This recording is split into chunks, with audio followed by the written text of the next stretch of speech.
Hello हमारे friends, स्वागत है आपका आईएफएस के ऑनलाइन प्लेटफॉर्म में। आज हमारे साथ एक बहुत ही स्पेशल गेस्ट जुड़े हैं जिनका नाम है राघवेंद्र प्रजापति, जिन्होंने आईआईटी जैम 2025 में ग्रेट सक्सेस हासिल की है। तो उसी बारे में आज हम बात करेंगे, उनके मुंह जुबानी जानेंगे उनका कैसा रहा सफ़र, किस तरीके से उन्होंने तैयारी की। तो सबसे पहले बहुत बहुत स्वागत है राघवेंद्र आपका हमारे यूट्यूब चैनल पे। थैंक यू सर, बहुत बहुत धन्यवाद आपका। चलिए, हमारे बहुत से व्यूवर्स आपको देख रहे हैं, आपके बारे में उनको बताइए, introduce yourself to our audience. Sir, मेरा नाम राघवेंद्र प्रजापति है। मैंने आईआईटी जैम मैथमेटिक्स 2025 क्वालिफाई किया है। और मेरा जर्नी सर यही है कि मैं जुलाई फरवरी में कोर्स लिया था हम्म। आईएफएस। और वहाँ से मैंने तैयारी स्टार्ट किया और वहाँ से पढ़ता गया। जो आईएफएस वाले मतलब वो उसका टेस्ट देते गया और ऐसे हम्म। मतलब पढ़ता बहुत गया। बढ़िया, बहुत बढ़िया। तो बताइए हमें, जब आपको पता चला आईआईटी जब आपने क्वालिफाई किया, कैसा महसूस कर रहे थे आप? सर, अच्छा लग रहा था। अब चलिए, ठीक है, हमारे व्यूवर्स को बताइए, जब आपने आईआईटी जैम का तैयारी की थी, जब तैयारी स्टार्ट की थी, तो आपको कैसे पता चला कि आईआईटी जैम एग्जाम देना चाहिए, इसका इंपॉर्टेंस क्या है, कैसे आपने सर, शुरुआत की थी? सोशल मीडिया से पता चला था सेकेंड अच्छा। ईयर में ही। अच्छा। लेकिन सेकेंड ईयर में तैयारी नहीं स्टार्ट कर पाया था, तो थर्ड ईयर से स्टार्ट किया। अभी थर्ड ईयर में ही हूँ, सिक्स सेमेस्टर में। अच्छा। तो वहाँ से स्टार्ट किया और डेली बेसिस पे पढ़ता गया।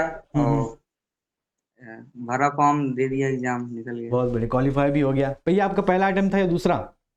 ये मेरा पहला टर्न था अच्छा, सर। पहले अटेम्प्ट में निकाल लिया, बहुत बढ़िया।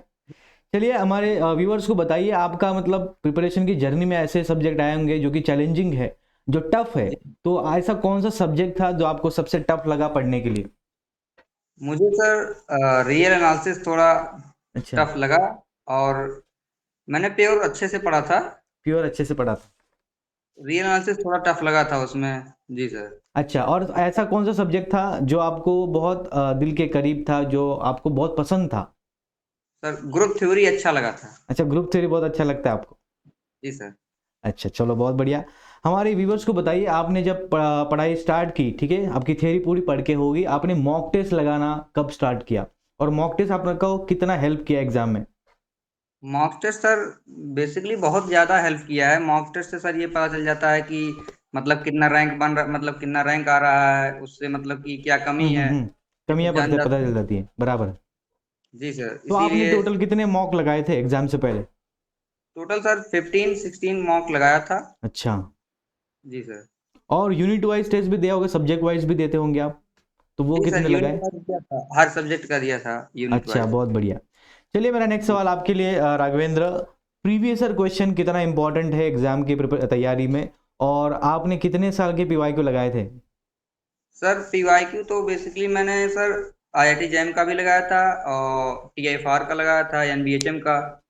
और लास्ट 10 इयर्स का लगाया था मैंने अच्छा, पीवाईक्यू। लास्ट 10 साल की पीवाई क्यों बना के गए थे? जी चलिए, सर। बहुत बढ़िया। मेरा नेक्स्ट सवाल आपके लिए राघवेंद्र, हमारे व्यूवर्स को बताइए इन डिटेल कि आपने प्रिपरेशन की जर्नी में क्या क्या कठिनाई फेस की, और उनको कैसे ओवरकम किया, आपने क्या क्या परेशानी आपने फेस की थी तैयारी के दौरान? कठिनाइयाँ सर यही है कि रिवीजन ठीक से हो नहीं पाता है। यही है हम्म। कि मतलब वो एक सब्जेक्ट आप पढ़िए, दो सब्जेक्ट लेकर चलिए। हम्म। और अगर वो खत्म होता है तो उसके बाद अगर दो उठाएंगे तो ये पीछे वाला छूट जाता है। बराबर है। मैनेज करना पड़ता है कॉलेज के साथ, वो भी बैलेंस कॉलेज रखना डेली। पड़ता है, बराबर है। और क्या क्या परेशानी फेस की थी, बताइए जरा। और सर ये कभी कभी लगता था कि क्वालिफाई होगा कि नहीं होगा, यही सब यस। लगा रहता था। मतलब कि कहीं और दूसरे लाइन में इसमें थोड़ा हर कोई जाता नहीं है हायर एजुकेशन में। बराबर है। बाकी कई दोस्त आई अदर एग्जाम की तैयारी गवर्नमेंट करते थे, मैं ही हम्म। अकेला था जो आईआईटी जैम की तैयारी कर रहा था। तो इसीलिए थोड़ा कठिनाइयाँ थी। मतलब आपके पास प्लान बी भी रेडी था, इन शॉर्ट? प्लान भी रेडी था, वैसे उस पर ध्यान नहीं दिया था उतना। अच्छा अच्छा, ठीक है। और देखो, जब भी आप डेडिकेटली, आपके अगर सपना है कि मुझे आईआईटी में जाना ही है, तो सब जी छोड़ के एक ही पिन पॉइंट फोकस से तैयारी करिए, ठीक है बच्चों, आपका हो जाएगा आईआईटी जैम। और आगे भी आईआईटी जैम एक सिर्फ ये बड़ा माइलस्टोन नहीं, इसके आगे भी बहुत बड़े माइलस्टोन आएंगे। अगर आप डेडिकेटली प्रिपेयर करते हो तो डेफिनेटली क्वालिफाई होगा। चलिए, हमारे व्यूवर्स को बताइए कि जो आपने 3 घंटे एग्जाम हॉल में स्पेंड किए, वो कैसे जी किए, सर। कितना एमसीक्यू को पार्ट ए को कितना टाइम दिया, पार्ट बी को कितना टाइम दिया, 3 घंटे पार्ट कैसे रहे? मैंने सर पहले शुरू से ही स्टार्ट कर लिया था पार्ट ए ही। हम्म। मैंने शुरू से पहले एक बार पूरा देख लिया था, मतलब एक राउंड मार दिया था हम्म। लगभग 1 घंटे में पूरा। वहां से जो क्वेश्चन हुआ वो सब किया। उसके बाद सेकंड टाइम में जब 1 घंटा हुआ तो उसमें जो क्वेश्चन मतलब थोड़ा दिक्कत आ रही थी तो उसमें थोड़ा सॉल्व किया, जो किया नहीं आया उसको छोड़ दिया और बाकी सॉल्व करते गया। चलिए, तो बहुत इंपॉर्टेंट बात राघवेंद्र ने मेंशन की कि आप क्या करिए, हर एक क्वेश्चन को अटेम्प्ट करते नहीं मत बैठिए, आप 2-3 राउंड से जाइए, ठीक है। पहले अटेम्प्ट में क्या करिए, इजी इजी क्वेश्चन ढूंढ छाट लीजिए, जो मिल रहे हैं उसको अटेम्प्ट करते चलिए। फिर से एक सेकंड साइकिल में देखिए और थोड़े इजी क्वेश्चन मिल रहे होंगे तो उनको अटेम्प्ट करिए। और जो लास्ट में डिफिकल्ट थोड़े बच रहे हैं जिसमें आपको कैलकुलेटिव पार्ट करना है, जैसे कि ओडी के क्वेश्चंस रहते हैं, वो बनाइए। तो ऐसे अगर आप सेकेंड थर्ड राउंड में बनाते हो तो आपका अच्छा अटेम्प्ट हो जाता है 3 घंटों में। तो जी बहुत अच्छा लगा आपको राघवेंद्र आपसे बात करके। हमारे व्यूवर्स जानना चाहते हैं आपके एंड से कुछ मैसेज है उनके लिए, बिकॉज बहुत से ऐसे स्टूडेंट्स हैं जो पहली बार एग्जाम देने जा रहे हैं, उनको कोई भी आइडिया नहीं है कि आईआईटी जैम एग्जाम होता है क्या है, कैसे तैयारी करें। तो आपके इंटरव्यू से डेफिनेटली वो कुछ सीख लेंगे, बट आपके तरफ से कुछ कुछ मैसेज है उनके लिए।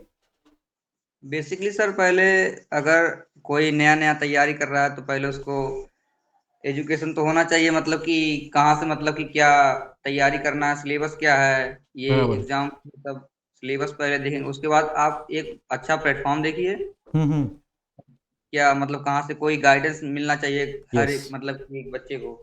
तो वहां से आप तैयारी कर सकते हैं जहाँ से डेफिनेटली। किसी की हेल्प लेकर के।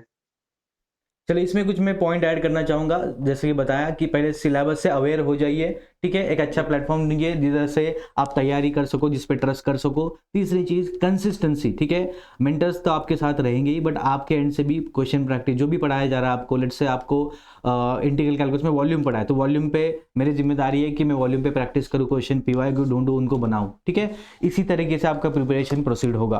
चलिए, बहुत अच्छा लगा राघवेंद्र आपसे बात करके। I wish you all the best. कुछ फ्यूचर प्लान्स आपके हैं आने वाले समय में, क्या आप? Future future CSIR plans? में crack करना है सर। सीएसआर? जी सर। अच्छा, सीएसआर के लिए तैयारी करोगे, बहुत बढ़िया। जी सर। सीएसआर तो और भी आईआईटी जैम से भी थोड़ा टफ रहता है, उसमें सिलेबस भी आईआईटी जैम से ज़्यादा रहता है।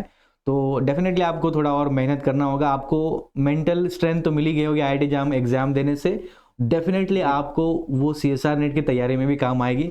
चलिए, बहुत अच्छा लगा राघवेंद्र आपसे बात करके। I wish you all the best for all your upcoming future journey, and thank you for spreading time for our students. Thank you sir. Thank thank you you. So much. Thank you.